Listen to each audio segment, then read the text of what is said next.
What can we do about the change of language in public schools education, and who's leading the language change in New South Wales? I have not been involved in schools. The sort of people you probably need to ask that question of are people like Marie O'Halloran, who's former president of the New South Wales Teachers Federation, and other people who are conscious of this issue or who are working in the school system now. I know that there has been, what was that thing, the education about, I can't remember what it was called, but there was this whole little brochure that was going around schools a few years ago and was much criticized, and it was pushing a trans agenda in schools. And there was a lot of controversy about that. Some of the pushback came from the really, sorry? Safe schools, Bronwyn? Safe schools, that was the one, yes, safe schools. We could nickname it unsafe schools because it was pushing a trans agenda. There was a lot of controversy, a lot of opposition, particularly from the religious right. I haven't heard much about how it's faring these days. We don't yet have ACON doing a stonewall like they have in the UK, getting contracts to go and, educate businesses and schools and so on. But I'm not quite sure. Part of the problem, Lily, is money. These trans lobbyists are extremely well bankrolled. They get a lot of money. I was talking with a lesbian activist in France, and among all the funding that goes to alphabet soup LGBTQIA organizations in Europe, lesbian-only organizations get like 2 or 3% of that funding. Trans organizations probably get the lion's share, or so-called gay organizations that push trans agendas. They get a lot of public and private philanthropic funding. And with that public and private funding, they are able to do an awful lot.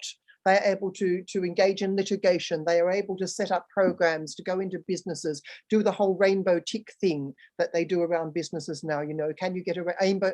The most exploitative employers in the world can now get rainbow ticks for being LGBTQI friendly. So that doesn't answer your question, Lily, but I suppose the answer is to talk to teachers. Again, those one-on-one conversations are incredibly important. Talking to teachers, talking to parents. Somebody talked about how something that happened to her daughter was what piqued her. And often parents will respond when their kids are put in danger.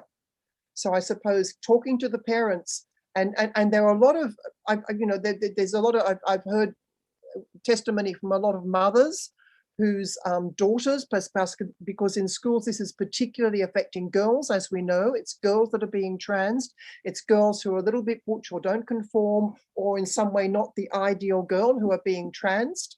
And gender dysphoria among young girls has skyrocketed.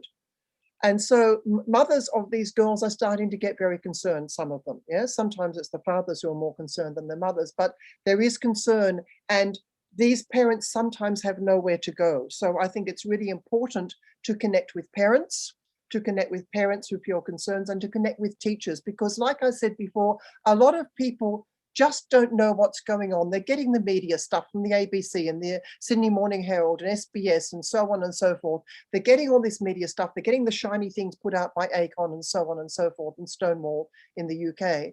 And they just don't know what's really going on. So we have to tell them.